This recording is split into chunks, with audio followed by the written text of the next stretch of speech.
the most water I've ever seen. It's been raining pretty good. We're getting reasonably close to the house here.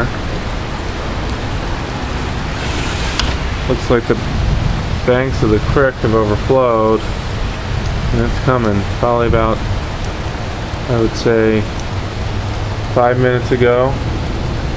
This was barely beyond this tree. And there goes the woodpile. It's gone. I'm not going out to save that. Maybe I should actually.